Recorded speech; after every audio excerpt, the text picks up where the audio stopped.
This episode is brought to you by Indie Film Hustle Academy, where filmmakers and screenwriters go to learn from top Hollywood industry professionals. Learn more at ifhacademy.com. I'd like to welcome to the show Jen McGowan. Thank you so much for coming on the show, Jen. Hello. Thank you for having me. Appreciate that. Now, I've had many female directors on before, but we are going to get into some deep stuff today. Oh shit! Okay. Okay. So it's gonna be fun. It's gonna be hopefully educational to everybody listening. But Am I first, gonna feel like I sat in an hour-long therapy session? Is that what's gonna happen? I think it's gonna be. If you were a tree, what kind of tree would you? No. All right, let's do it. All right. So first of all, how did you get into the business? Well, so my mom's a nurse. Mm-hmm. My dad worked for the government. I grew up in Northern Virginia, outside of Washington D.C. So Hollywood all the way. Got it. Yeah, totally. And I kind of had no idea what I wanted to do with my life. And my parents were like, as long as you can feed yourself and pay your bills, awesome. Luckily, in high school, I took some acting classes and I was good. And the instructor, she really encouraged me. And I was like, oh, I guess I'll do this. Mm-hmm. So I applied to NYU. I applied to a bunch of schools. I got into NYU. And I went and I studied acting at the Atlantic Theater Company through NYU's Tisch School of the Arts. Sure. I was there from 1994 to 97. Mm-hmm. And, when I got out, I needed to earn a living. So that small, detail. What? We're artists. To leave out of their biographies. We're just artists. Rich and famous. We're just rich and famous. They just be the famous, but the rich part they forget about. Yeah. I forgot about how that I was born. So I got a job at a commercial production company as a receptionist. Mm-hmm. It was a day job. I don't care what it was. Mm-hmm. And that was very fortunate because it exposed me to some type of filmmaking. Mm-hmm. So, that was, let's see, I graduated NYU when I was 20. So it was 20 where it first even occurred to me that was something I'd be interested in. Mm-hmm. And again, I was, that was my day job. I was making money, shitty money, but money. Mm-hmm. And, foraging things away. And while I was auditioning as an actor and I was getting little shitty roles that were super lame. And I was like, oh, this sucks. This sucks. A lot of student projects? Student projects, off Broadway, just. So like Virginia off Broadway, like you were in Virginia. Yeah, exactly. Like Idaho. Idaho off Broadway. Got it. But also the roles were like super lame. I was like this sweet little, or I looked like a sweet little 100-pound 20-year-old, fair complexion, red hair. I got all these nice girl roles, these girl next door roles. And I was like, oh, this is awful. Of course, looking back now, honestly, that's what a lot of women's roles amount to, is these nice girl wives supporting. I didn't know that at the time. I just thought, fuck this sucks. Right. So I was like, I'm going to make something on my own. I thought, I saw people making stuff. I can probably figure that out. So I made my first short film when I was 20, 21. It was on 16 millimeter film. Wow.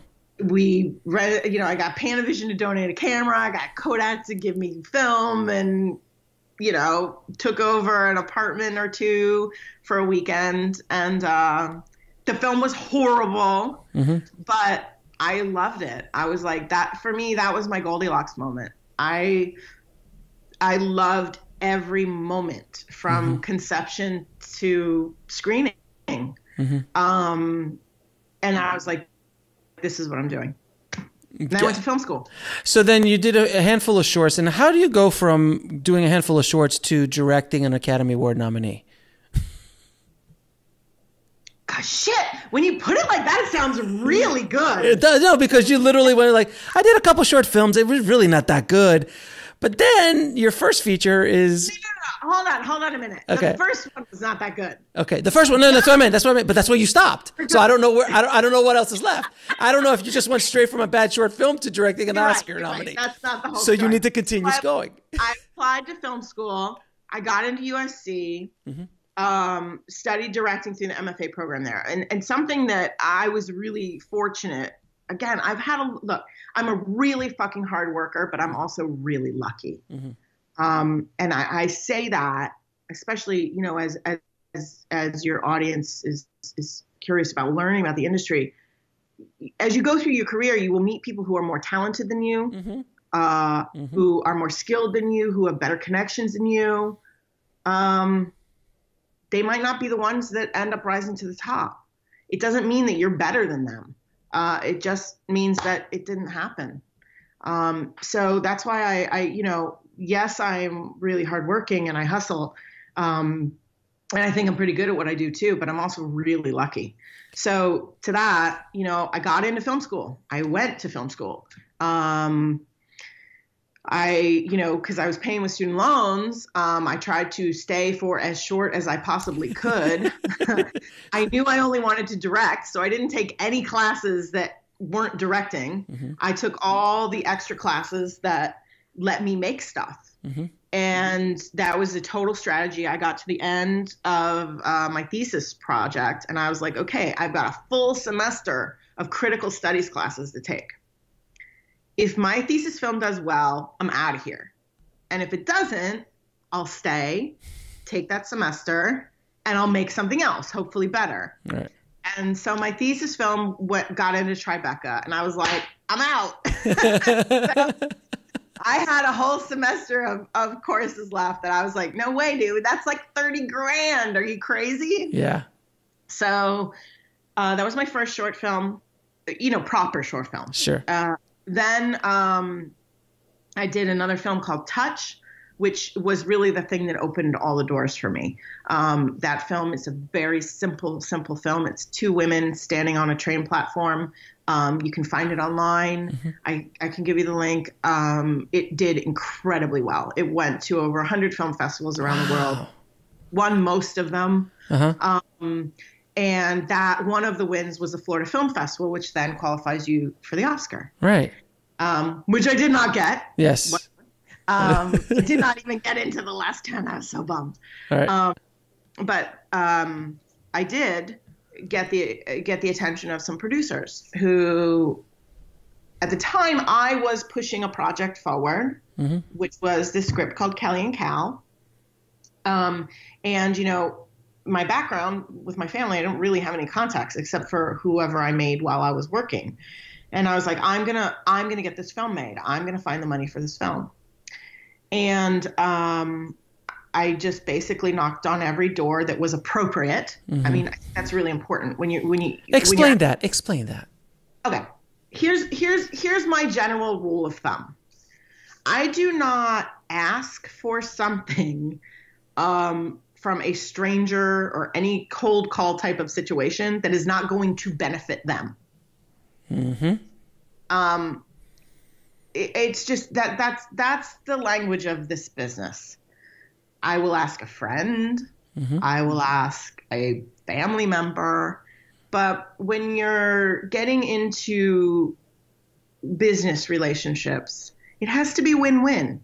So that means asking the appropriate person. So, for example, when I was trying to get Kelly and Cal made, I spoke to a friend of mine and my husband's.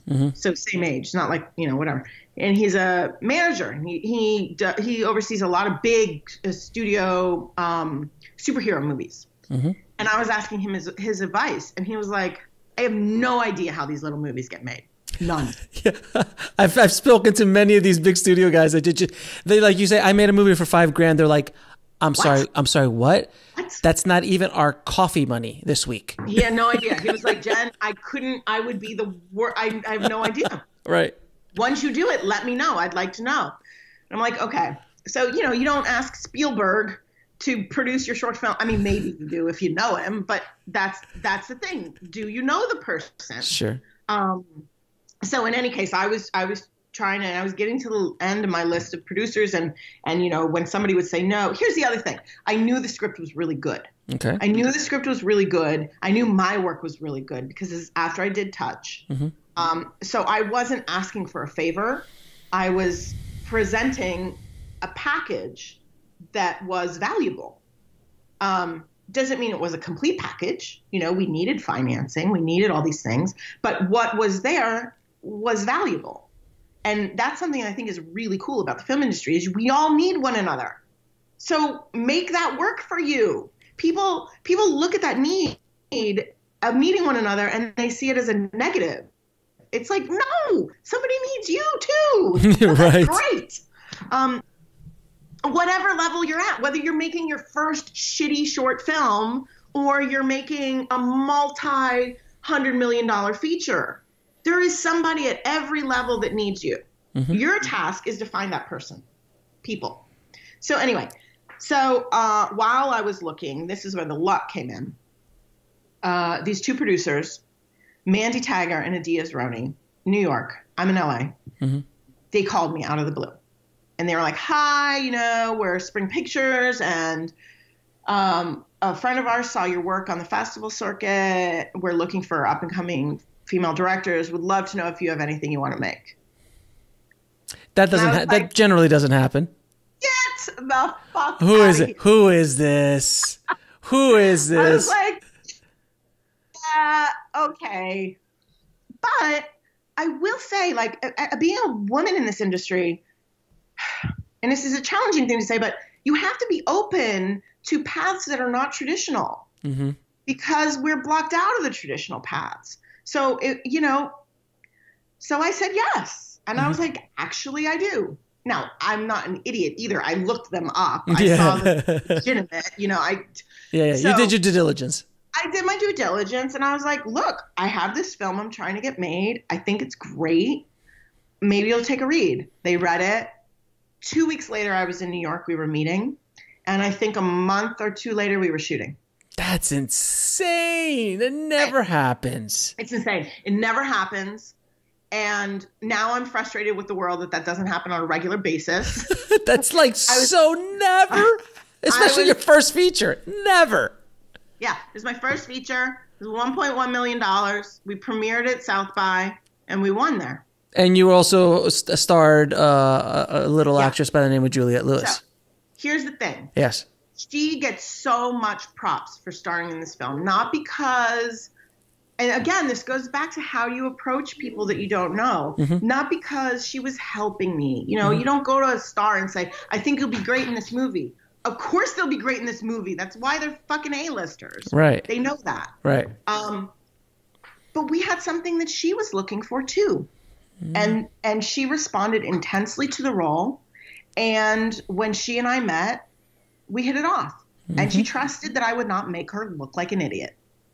And that also takes an actor who's extremely comfortable in their own skin.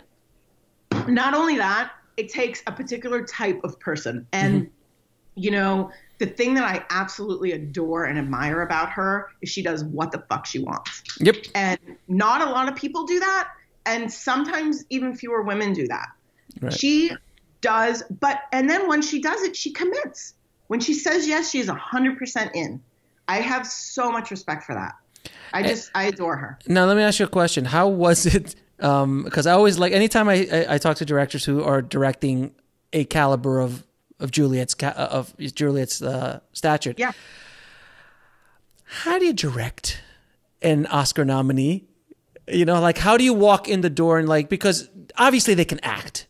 So again, a lot of people listening, a lot of filmmakers listening, and I'll tell you the answer. I had a director on that directed John Malkovich in a film, and I asked him the same question. He had a great answer, but I want to hear yours first. How do you direct? How do you give notes? How does it work for you? How did it work? Well, here's the thing. She's an amazing actor, and by the way, that's part of directing is making the right casting decision. So once you make that decision, calm down, dude. Most of the job is done. However, it's her character, but it's my movie. Right. And directors, and again, going back to directors and actors need one another. They need to know that I'm keeping them in the same movie that we agreed to from the beginning. It's your job to. Yeah, absolutely. And I need her to do that. And she needs me to make sure that I'm doing that. So it's not, it doesn't rank or it doesn't matter. All my notes are about are we making the film we said we're making? Right. And that's, and see, that's a distinction with first-time filmmakers that I found that, and myself included, is when you're working with actors, like you don't go to Juliette Lewis and like give her result directing. You know, like that's not what you do to her. You know, you don't like you don't try to do something like that. You just kind of guide her into the direction. And I think in many ways, at least from my experience working with these actors, I always say, you have this playground. Here are the barriers. It's my job to keep you in those barriers. Well, however you want to get through, as long as we're there, we're good. Would you agree with that? I think so, but I think you also have to be open to them coming up with something better. Absolutely. And look, when I work with any actor, it doesn't matter who. You first talk about what is the film that we're making. What are the characters? You know, you have those discussions. What are we doing? It's just like in a movie. You're setting the rules.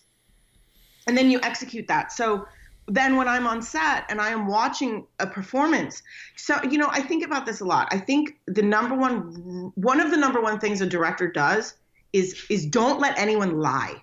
Mm-hmm. Don't allow a bullshit performance to go without speaking up. Mm-hmm. Don't allow a prop to come on your set that doesn't make sense with the time period or the character, mm-hmm. or those are lies. Mm-hmm.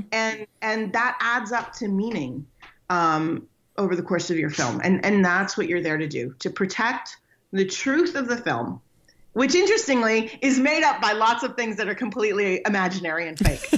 Right. So you're really lying the whole time. But you know what? Yes, you're lying.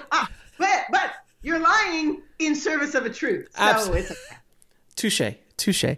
And by the way, to what the other director said, with John Malkovich, he walked up to John on the first day and said, "John, you obviously can obviously act. You're a fairly good actor, John. How would you like me to direct you?" Yeah. Which I thought that, and he's like, "That is a wonderful thing. Thank you for asking." And from that moment on, and I believe I asked that. Well, the other reason I ask actors that too. I don't say, how would you like me to direct me? How would you like me to direct you? I say, how do you like to work? Mm-hmm. Because every actor is different and every actor needs different things. And the answer to that question may be more useful than you could have ever imagined. Oh, yeah. It could be basic from like, I give my best takes on take 2, mm-hmm. or I need 10 takes to warm up, mm-hmm. or I don't like people to look me in the eye when I'm on set, whatever. They will tell you what they need. And that's what you're saying. You're saying, how can I support you in doing the best job that you can do? And if you don't ask that question, that's where all the headaches, all the drama, all the things happen. And then you've got a Christian Bale situation on set. Oh, what's a Christian Bale situation? Didn't you hear him when he blew up at the DP? You know what? I'll tell you what. I agree with people walking actor eye line. No, I agree with you. I know, but I agree with you 100%. It was completely the DP's fault. But the point is that, and I'm sure it wasn't just that one moment either. I'm sure that was building and building and building and building. And you don't know. Look, I wasn't there. I wasn't there either. I just heard it. Who knows? He could have been building about something else, and it's this guy that gets it taken out. Who knows? Who knows what the situation? But that's when drama happens on set. And if you don't like ask like that, you're like, how about if you're the kind of director that only likes to take 2 takes, but they get warmed up at 10? That's probably a good piece of information to have. That's a problem. You would like to know that in advance.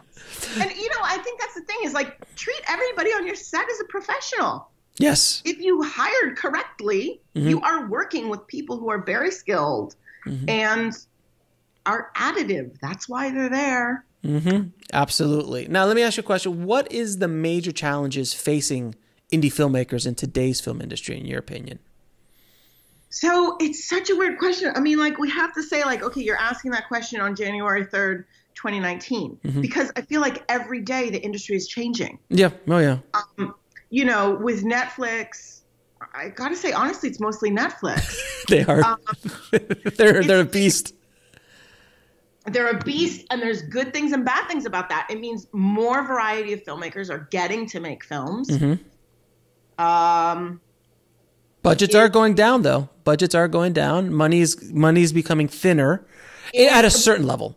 Well, and I don't know, like, what is the process? I talked about this the other day on April Wolf's podcast, Switchblade Sisters. We were discussing a movie I love called Under the Skin. And is that the one with the... Yeah, with Scarlett Johansson. Yeah. It's amazing. Yeah. But I really believe that process dictates product. And what we're seeing right now is this, it's almost like the old school studio system where they're just cranking them out. Oh, man. So yeah, that's good in some ways. I mean, I would love to make a movie a year. The question is, are we seeing the same filmmakers? Are they able to build and grow and make? I don't know. It's too early. Right. If you're working outside of that system, it's easier to get money now than it was a little bit ago, maybe 6 years ago. But here's something new filmmakers don't, I think, understand. The majority of money that's in the indie film system is coming from the same few people. Everybody's going after the same money. So unless you're raising it in a really, low budget sort of way, which is people you're competing as well. With actors, with projects that have bigger actors attached, that have an easier way of recouping their money, genre movies, all sorts of different things. And every year there's a different trend, So it's like right now the trend is actresses stepping up to direct. Awesome, cool. Sucks for me, But you are an actress that can direct, but you haven't. Not a real one. Not like a no.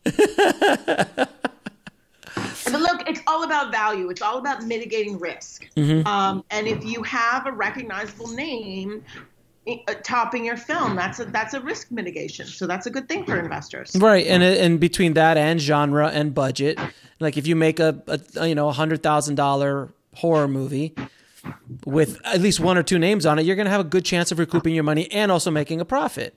I got to say, though, I think that only applies to genre movies. Right. Genre. Yeah. Genre. I used to think, make your movie for as little as you can make it. I'm not so sure. I think that might be wrong advice because here's the thing. If you can get somebody to invest $5 million into a movie, they're going to make it successful.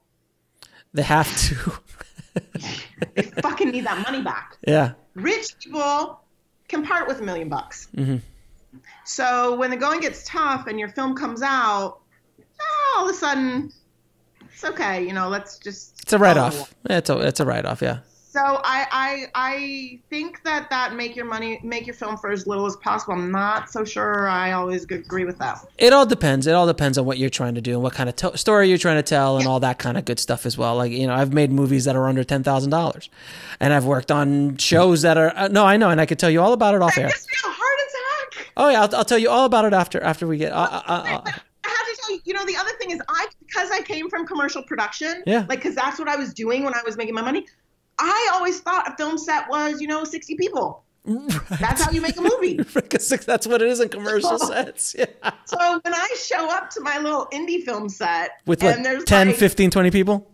30, it's 25, 30 people. I was like. My God. You're living.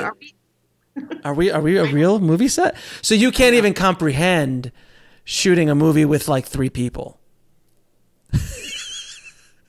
It doesn't appeal to me. It doesn't. No, it doesn't. But again, I always tell people this. Everyone has different brushstrokes. Everyone, there's some people who love to work with no script and love to do complete improv. And I know freaks out. Some people freaks out. Some actors it freaks out. Some people like making 5 movies that cost $10,000 each, and then they can double that money, and all of a sudden they made $50,000 for the year, and they're happy. That's a doable business model. Not for everybody. It worked for Joe Swanberg. I mean, that's what Joe Swanberg did back in the day before he got his Netflix world. It all depends on Hey, I could be totally wrong. We have to have this conversation again in another 10 years. Right. And I'll be like working at Starbucks and you'll be like, see, I told you should have made a $10,000 movie. Like if you look at like someone like, you know, Michael Bay or Zack Snyder, they can't even wake up for less than $100 million. Like I look forward to the day that comment is associated with my name. Exactly right. I don't even get up for less than 100. I can't. How does someone function that way as an artist? I don't understand. Well, the question about art, that's another thing. I mean, this is the thing. When you're taking money, you have to earn that back. You have to. It's such a fine line between art and commerce, and there is. I stole this from a friend of mine named Susan Lyons, who says the word show business is out, right? But the word business has twice as many letters as the word show. That's funny. And I'm like, that's a great line, because it's true. Because without that business, there ain't no show. Well, look, here's the thing. If you want to make, you know, I don't know what. And by the way, that thing that I'm being disparaging about might be fucking genius. Yeah, I mean, yeah. But you don't get to have $20 million to make it. That's all. That's exactly. And I always tell people that I'm like, look, if you want to go do art, you can't make art with $10 million. Like that doesn't. Even Martin Scorsese it took him years to get the money for Silence. I mean, literally over a decade. Something I think about a lot that I think this is kind of speaking to is a lot of people start in the industry and say, I want to be a director, or I want to be a producer, I want to be a writer. You need to be way more specific than that. What kind of director do you want to be? There's a big difference between, you know, Michael Bay and Julian Schnabel. Right. There is. Those are different directors. Yes. Those are different careers. Those are different perspectives, everything. Do you want to be a television director? That's a whole other world. A whole other world. Oh, are you going to be a television director? Okay, you're doing scripted, you're doing non-scripted. You're doing single cam, you're doing multicam. You're doing sitcom, the drama. It's absolutely. You have to be very specific. Totally different roots and totally different skill sets. Absolutely. Absolutely. Without question. It's interesting. It's interesting to see. You're right. Like Michael Bay and Joe Swanberg, you know, or Mark Duplass, you know, it's like, exact, completely different world. Now I want to ask you something that I have not asked a female director before. And I think this is when I want to kind of get into it a little bit with this, because I feel that you're going to give some insanely good answers. No pressure. You know, we all hear about diversity. We all hear about giving females, you know, better opportunity, female directors, minorities more, because it actually opens up the palette of cinema. It opens up the palette of television and of stories that are being put out there. I do feel that has changed dramatically in the last 2 or 3 years. Yeah, and it's very recently. Very recently. And it right. We'll see how long it sticks. But for right now, like, it is starting to move in that direction, at least here in America. What are some of the challenges that females directors have to deal with in this business that a male director like myself, I am a minority director, I'm Cuban, and I've had to deal with other things. But as a female director, how does that, what are the things that we as outside of being a female director have no idea that you guys deal with? So it's a tricky question to answer because I can only speak really from my experience. Fair enough. And for example, you know, women in film groups, so a lot of people talk about their experiences, and sometimes I'm like, oh, I don't have that particular problem, but I have this particular problem. And that's kind of the challenge of talking about any group as a group, is that it's made up of all these individuals, you know? So what I can say, so there's like systemic issues, individual issues, and sometimes those overlap. Sometimes systemic issues affect you personally, and sometimes the way you are personally contributes to systemic issues. For me, you know, I think people expect me to be a little warmer than I am when I'm working. It's like I have a job to do. I need to do my work. Right. You know, I think now that comes from my background, from how I learned to make movies. I learned to make film on massive commercial shoots. Right. the director would speak to their heads of departments, and that's kind of it. It's not a rudeness. There's a lot of fucking people, you know. It's being professional. You have a lot of budget in that environment. That's what I'm used to. Right. So, you know, in an indie film world, my expectation doesn't match the world. My expectation is I tell you what I want, it appears. In an indie film world, sometimes there's follow-up questions. Or sometimes it just doesn't show up. Or it doesn't show up. And it's like, wait a minute. Didn't I ask for that 2 hours ago? Do words come out of my mouth and then not appear? I don't understand. Mm-hmm. You know, but that again, that has to do with me specifically and my background specifically. Mm-hmm. I hear some women talk about, you know, disrespect from the crew. I don't have that. However, that's because I work in indie film and I hire my crew. Right. And it's not like you walked on a set. Yeah, it's not like you just walked on a TV set or something like that. That's right. And that's a totally different dynamic. Mm-hmm. And I have a lot of compassion for women who work in that environment. Mm-hmm. So, you know, the biggest problem is that women are perceived as a risk of some sort that needs to be mitigated against. Mm-hmm. It's silly. It is. So that is the undercurrent that we work in. Interesting. Yeah, because I mean, we just lost one of the most successful female directors, Penny Marshall, which she made two of my favorite films of all time. Well, actually, I mean, she did Awakenings as well. I love Awakenings, but League of Their Own, I still think it's one of the best. I still think it's one of the best baseball movies ever made. Period. It's a great movie. Such an amazing movie, and I challenge anyone to watch it and not cry a little bit at the end. See, but like, okay, what women filmmakers are making movies like that now? I mean, now to be fair, we don't really make movies like that now. Well, period. Yeah, like a movie like that would not be made in today's studio system. It just wouldn't. It'd be very difficult to. And Penny did have a little bit of juice because she just got off Big, which was the biggest, you know, she was the first female director to make $100 million, which was amazing. And then she got, you know, League of Their Own right afterward. So she had a little juice coming in behind her. And from what I've studied about her, Gary didn't help a whole lot. Her big producer brother, he's like, he said it. She said it in an interview. She's like, look, Gary came up to me. He's like, I'm not going to risk my career for you.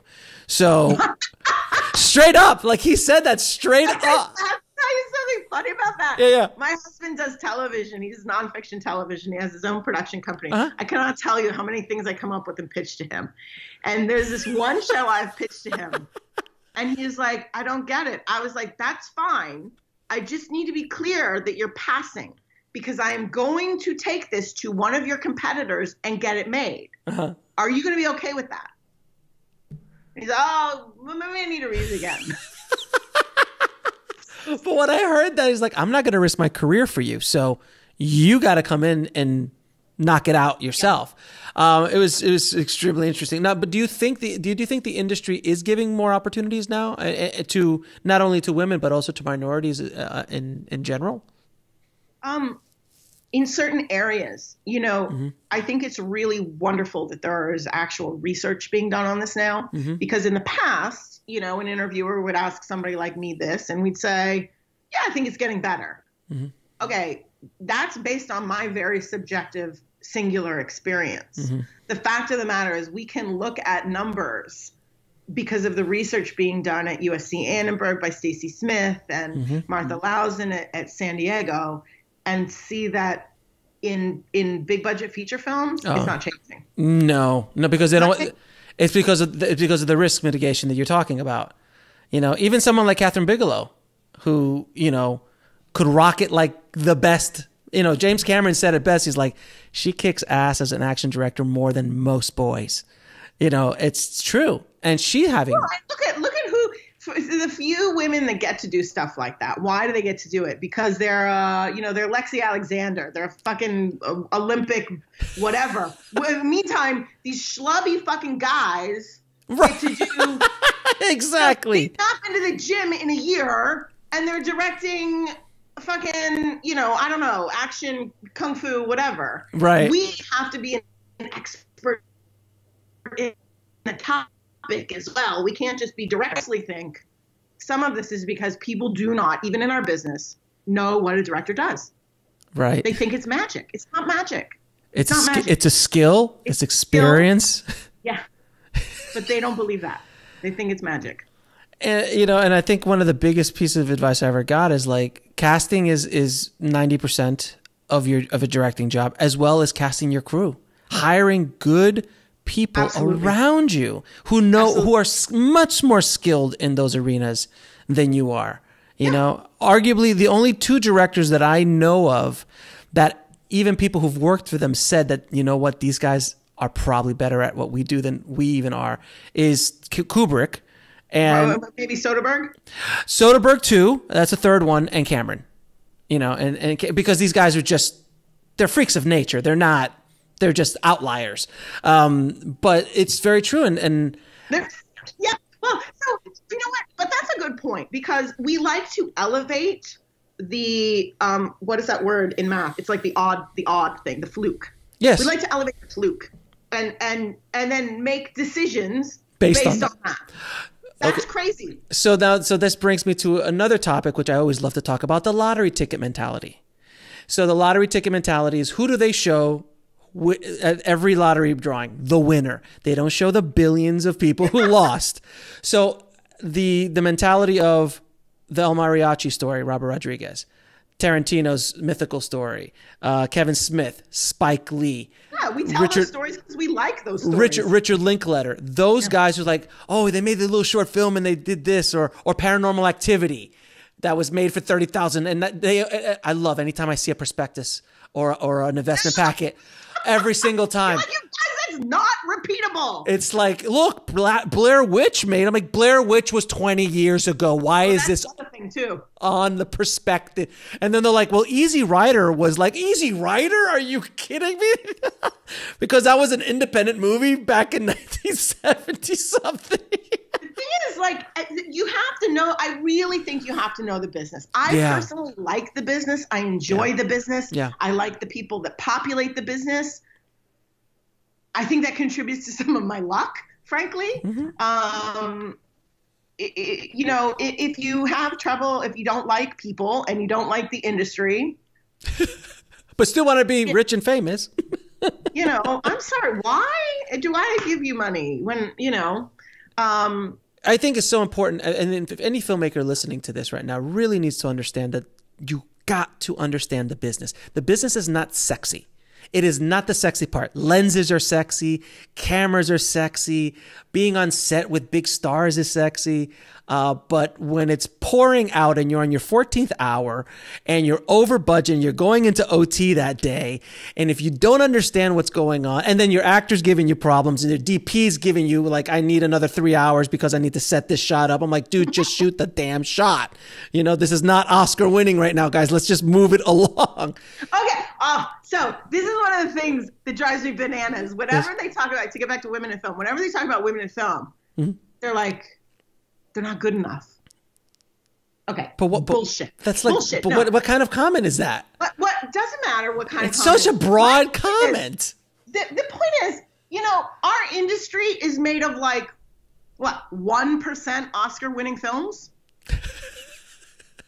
Right. I'm sorry. How many Oscar winning films did you make this year, Mr. Employee or employer? I'm fine. I'm good enough for what you're making. Right. They always set you up like, well, you know, Spielberg or Fincher or, you know, Soderbergh did this. Yeah. And just like, why are you? There are lots of other directors making lots of other stuff.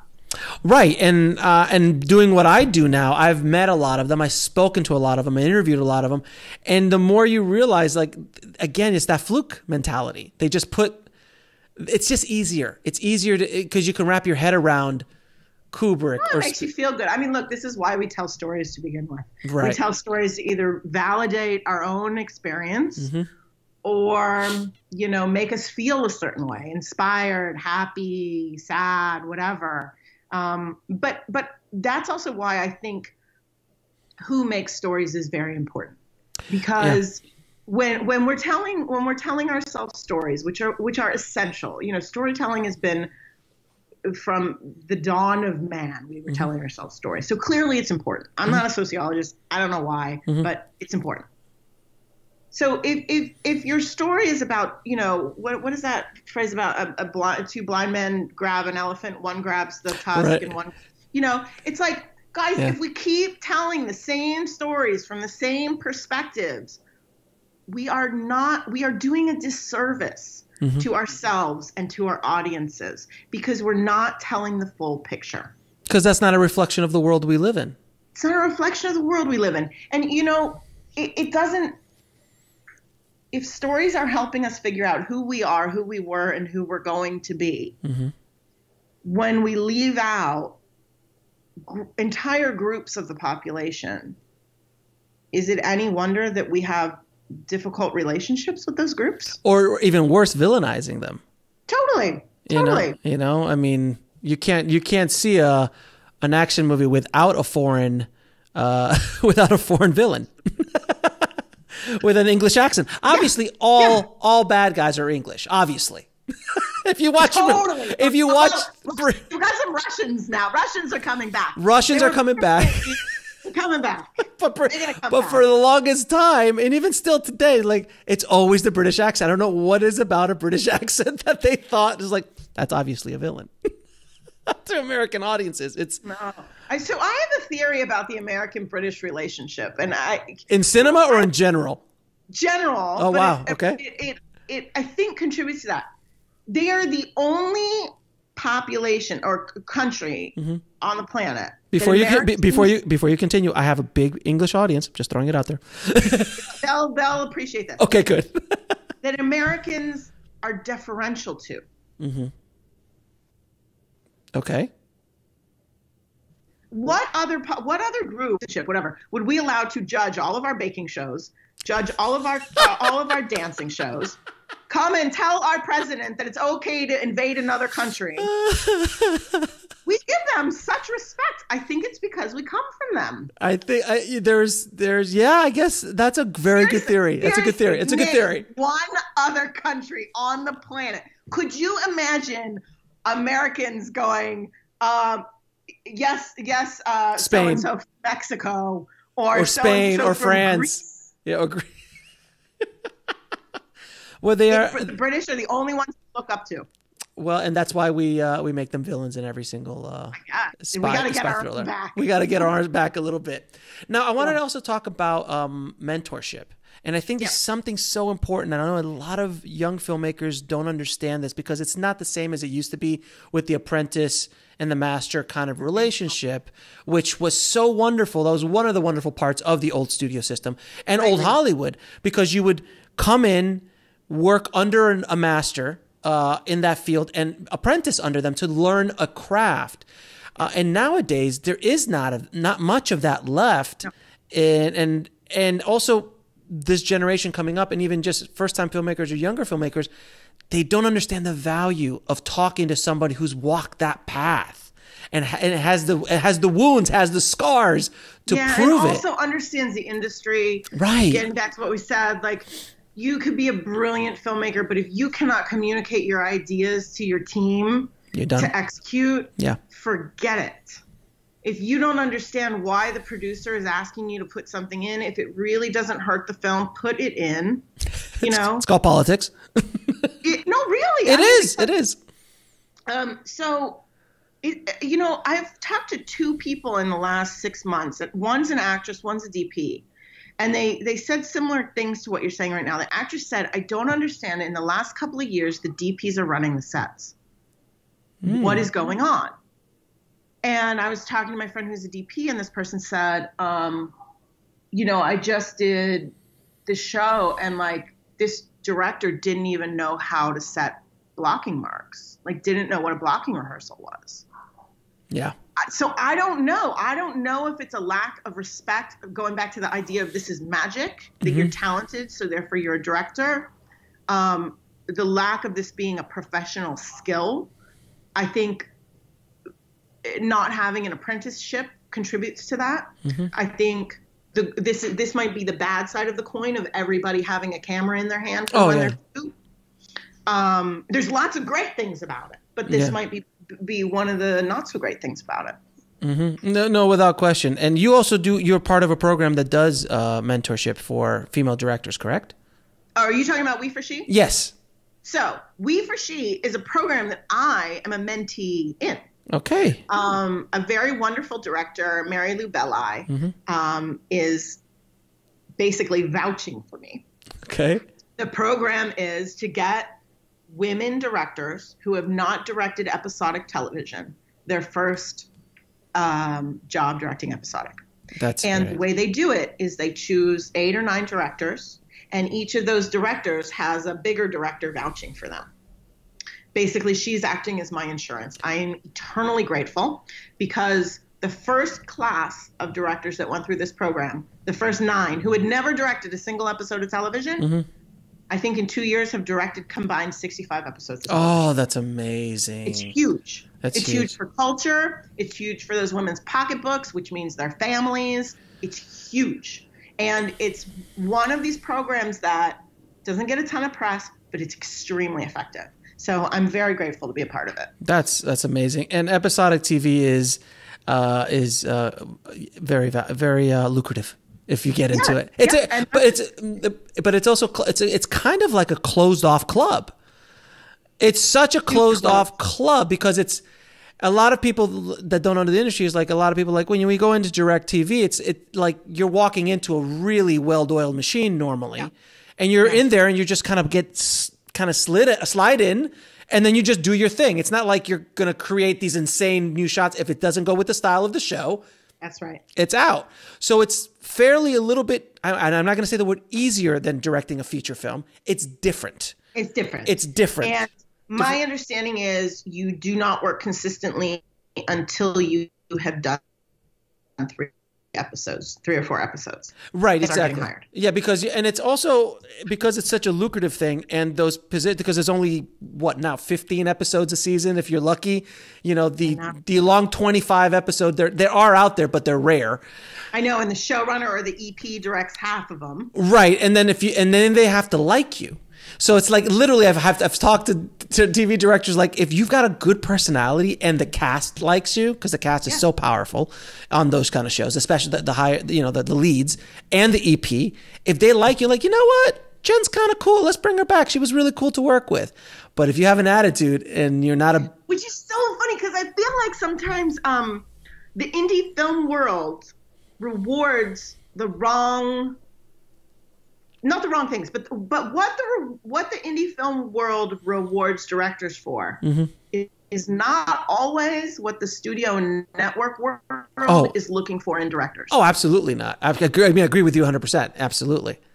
Which is unfortunate because we think that indie film is training ground, is the road to. I don't know. No. Indie film is, I think, a road to either building your own career and doing your own films is one. Like a shit ton of debt is what it's chasing your own money, building a production company, doing a business. I mean, there's that, or it could leapfrog you into a studio film. Kind of like what Ryan Coogler did with Black Panther, and because that was an indie movie, but that's a big indie movie, but it's still an indie movie, and that kind of catapults him into, and now he's in the stratosphere after that movie, and that's what happens. Like Soderbergh. Soderbergh did Sex, Lies, and Videotape, and then but when Soderbergh did Sex, Lies, and Videotape, that was 20 years ago. No, 30. It was 89. Oh, God. We're getting old. 30 years ago, it was 89. It was 80. We're getting. You look like you're 25. I look like I'm 55. So I appreciate that. But that was a very different time. Oh, I mean, the studios had no idea what to do. They were like, what? And then wasn't it amazing though? Let's talk real quickly about the 90s. The 90s. We're gonna reminisce about. But I have to reminisce about the 90s because, and I was in high school and college during the 90s. So it was like fucking awesome. The 90s were amazing, and for the film industry, people listening who weren't around at that time, basically Soderbergh started it off. And Sundance became Sundance. Sundance became Sundance in '89, really. Because before it was like the USA Film Festival and it kind of, but that's the moment where it became Sundance, was with Sex, Lies, and Videotape. Yeah. Then every year there was a new just prodigy that show up. So Robert Rodriguez, Linkletter, Tarantino, Kevin Smith. Anything that Christine Vachon touched. Yes, I mean, exactly. All these filmmakers who just start showing up, and a handful of them have kept. A lot of them just fell off. But think about the difference between then and now. But there's not as much competition. And this is not just the criticism of Sundance. Any of the film festivals that have any influence, I don't know what the percentages are, but how many of those are coming already with distribution? Oh, yeah. Back then it wasn't. Back then there was very little of that. It was nothing. It was absolutely indie film. And then the studios caught on and they're like, whoop. Fox Searchlight. Yeah. Sony Classics. All of a sudden. Is this good for our PR campaign for our Oscars? Yes, let's do this. Film festival thing. How much do you want? $3 million. Take it. It was a wonderful time. And then I towards the end of the 90s and when we got into the 2000s, everything changed. But that was a really interesting time for it started the independent film movement because technology had finally caught up. And but also keep in mind at that time, that was like the beginning of gay cinema being popular. Yeah. Greg Araki. So there was something unique for that audience medium to bring two audiences. Mm-hmm. Like Sundance was and still is in a lot of ways the heart of gay cinema. Gay cinema, now transgender, all of that, absolutely. But it's not as novel now. But at the time, it was like mind blowing. What is this? Mm-hmm. So it was a real leader in cultural conversation. It's not as because before, like at that time, there was no internet. There wasn't as much media hitting us. I remember applying to Sundance on a form that they had to mail you, and you mail it back. And you would send your VHS? I don't remember. VHS or DVD, one of the two. Probably. Yeah, exactly. No, it was a different time, but now there's so much more competition. Like this year, 14,200 submissions to Sundance. Okay. However, half of those were probably fucking horrible. Well, of course. But still 7,000 good films. Even if it's only 7,000, that's a big job for screeners. Yeah. So that explains why they're nurturing relationships more. They're looking to their labs more. They're overwhelmed. Right, and it is, and also I think a lot of ways, Sundance, South by, Tribeca, there's a handful that actually mean there's a monetary value attached to being in the festivals. Five in North America. Yeah, Toronto, those kind of places. Telluride, those kind of things that actually mean anything for a distributor. But their influence is not nearly as powerful as it was in the 90s. Like Sundance is still Sundance. Yeah, culturally, and look, Sundance is still Sundance, but I've worked on Sundance films. I know a lot of. You're right about that. Well, no, but listen, I've worked with Sundance winners, so understand. I've interviewed Sundance winners. I've worked on Sundance films and I've seen it from the inside. Before you would get into Sundance and you were off, you were done. Yes. Harvey, lack of a better term, Harvey would show up Yes. Harvey, Miramax would show up with a check. With the lucky stick. With the lucky stick. You've come down from the mountain. You've been anointed. You now can come and direct.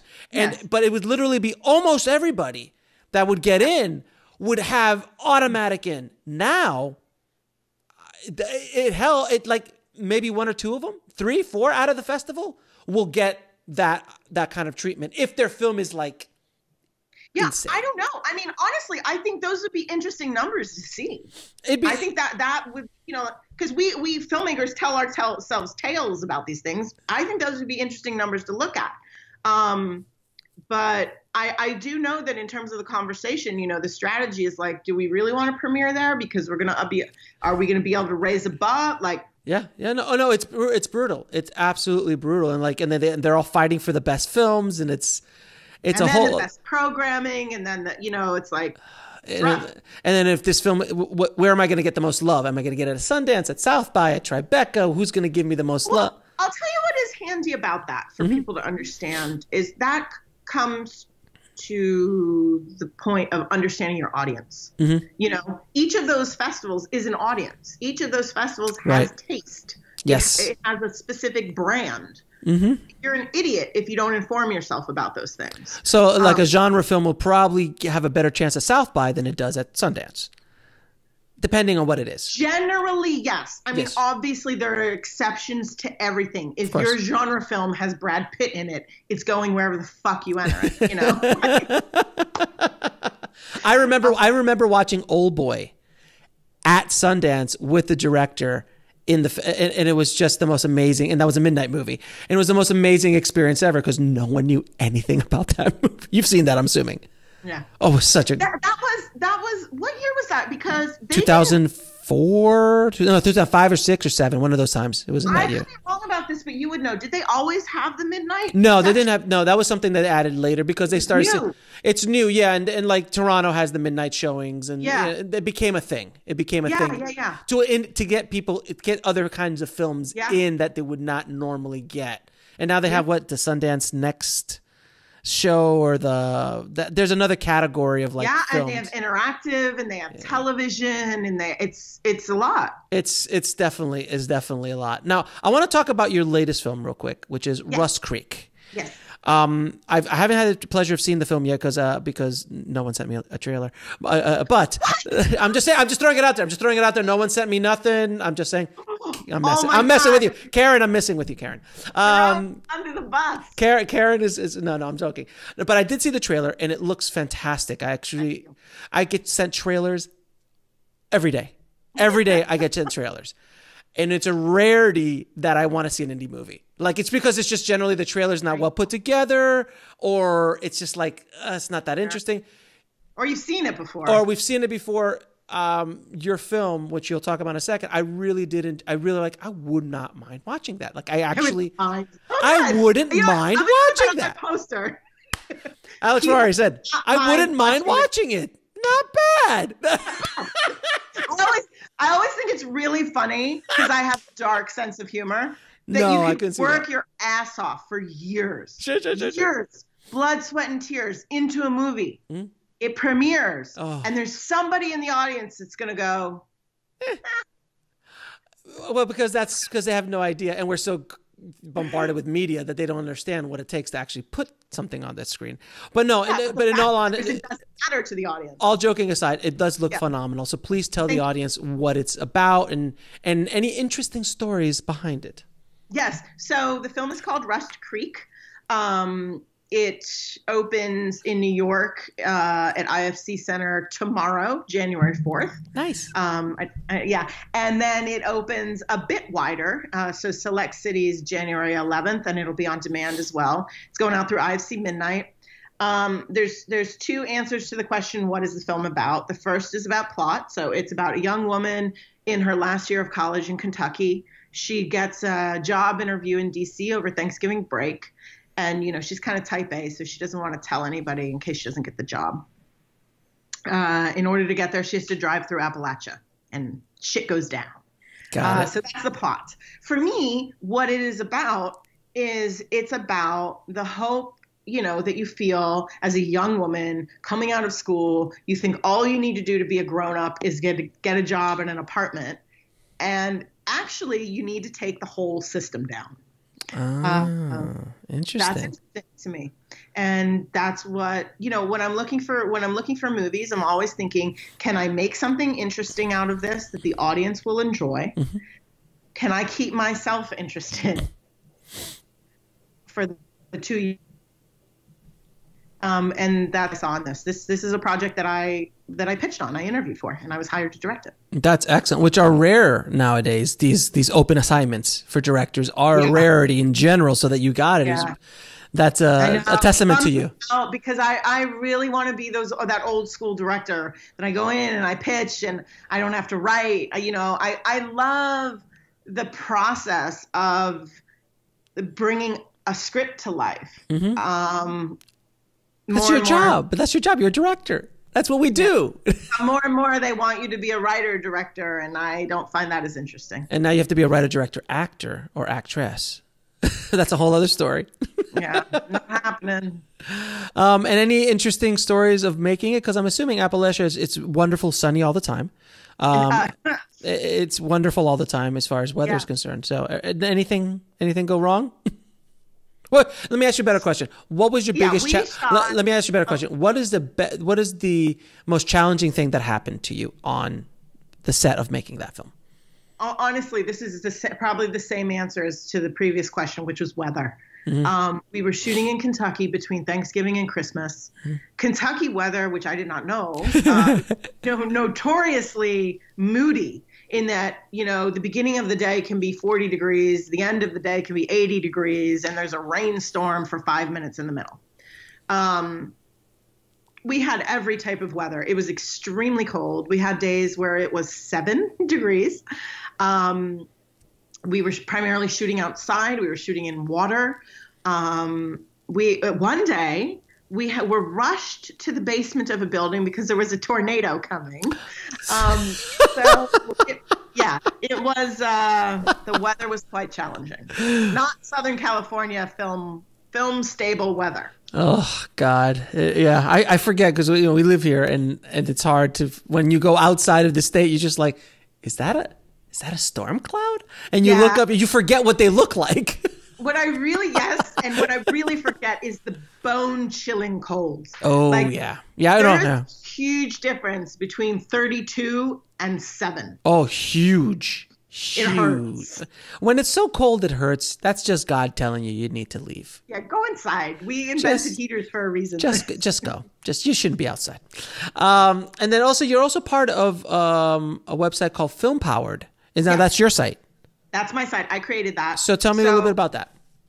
I started Film Powered 3 years ago with the goal of then, and still the goal now, of increasing gender parity, working towards gender parity in the industry across the board. So it is a membership of vetted professional women in film and television, from script to criticism. So the members are writers, directors, lawyers, crew, film critics, distributors. It's international. Mm-hmm. It is free. And what it is peer-to-peer classes, social events, and jobs. Because what I realized working up the ladder is the higher I got up the ladder, the more isolated I was becoming. The more frequently I was the only one in the room, unless I was insisting on hiring in a certain way. Mm-hmm. And you hire the people that you know. So it becomes a reinforcing phenomenon where if you're surrounded by guys on this project, you're probably going to be surrounded by guys on the next project.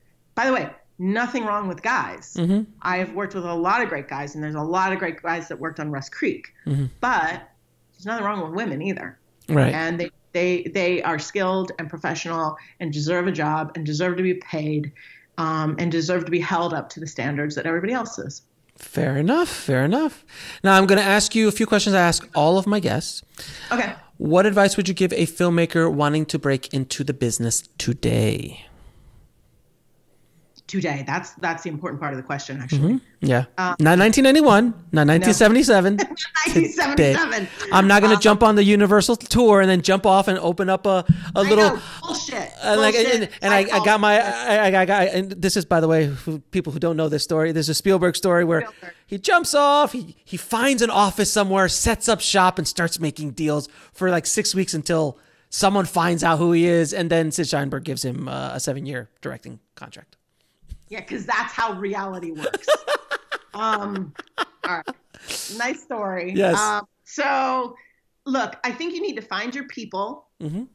I think you need to make stuff. And I think you need to test that stuff out on people who are not your family. Mm-hmm. Test it out on people who don't like or dislike you. Gotcha. They just want to see stuff.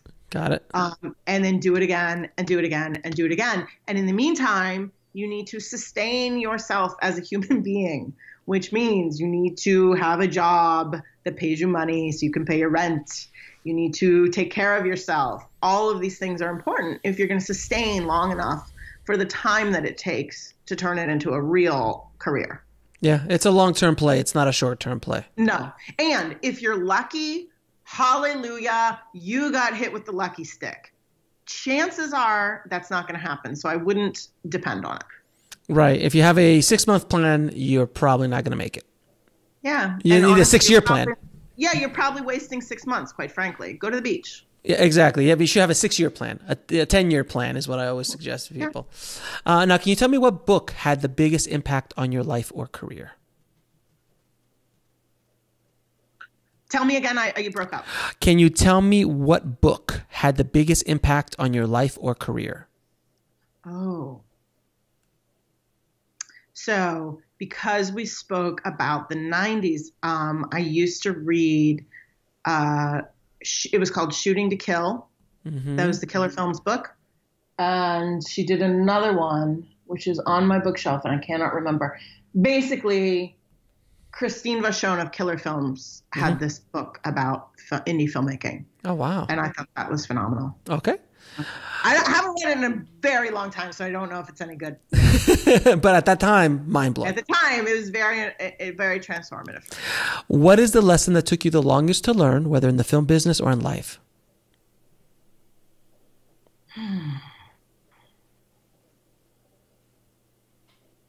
Probably, I don't know. I'm so many lessons.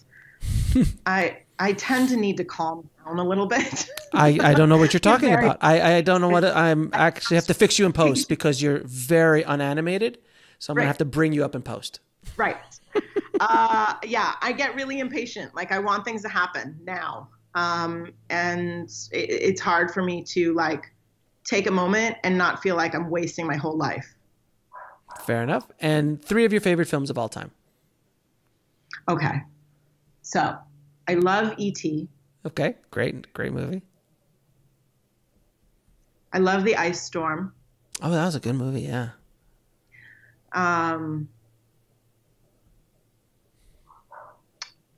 There's so many. Just today. What comes to your mind today? I hate this question. There's so many. This is a really like douchey film school answer, but I love Three Colors Blue. Oh, nice. Just blue or all 3 colors? Blue is my favorite. If I remember, red is my favorite. I love red. I personally love red. I love blue too. Blue's good. And anyone who doesn't know that movie is by Krzysztof Kieslowski. Kieslowski, who was an amazing director. Yeah. The Decalogue, Double Life of Veronique is a masterpiece. Yeah. He was a wonderful. Did you ever see Cameraman? Yes. Wait, the documentary? No, it was him. A movie that he made. It was like I went deep into Kieslowski when I was in film school, and that's why I said it's kind of a douchey film school answer. But wait, so which one was Cameraman? It was a guy who take photos. It was it might have been a short, but I'm almost positive it was a feature. I feel like I've seen it, but I'm going to say no because I can't speak to it. Okay, I don't. Yeah. Now I'm just gonna ask if you've ever seen this movie. I haven't spoken to many people who have seen this movie, but it is a Criterion Collection film, and it's called I'm nervous. It's called Man Bites Dog. Who did that? A couple of I don't remember if they were Swedish directors. It was a team. I've never heard of them again since, but now you have to look it up.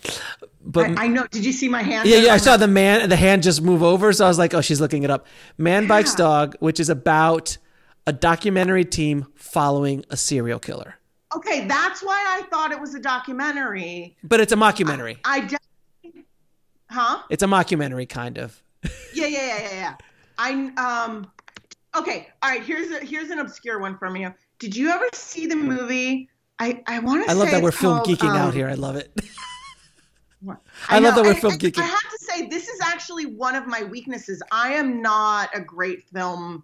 Like, I don't have a good film knowledge because of my path that I took. Sure. There was this film called, I want to say it's the I don't know if the film was called this or, The Five Obstructions. Did you see that? No, I did not see The Five Obstructions.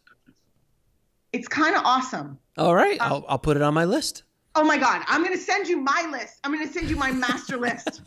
That's fantastic. I'm so glad. You see, this is what happens when film geeks get together. we just start talking and talking. It's been an absolutely amazing interview. Thank you so much. I want to ask one last question. Where can people find you, your work, websites, and anything else about your films? Cool. So you can find me on my website, which is jenmcgowan.com. Mm-hmm. You can find Film Powered at www.filmpowered.com. Mm-hmm. I'm on Twitter at I am Jen McG. And my movie Russ Creek can be seen in theaters and on demand starting January 4th. Fantastic. And I'll put all those links in the show notes. Jen, it has been an absolute pleasure talking to you. Thank you for your so fun. Thank you for having me. Your raw honesty and dropping some major knowledge bombs on the tribe today. So thanks again.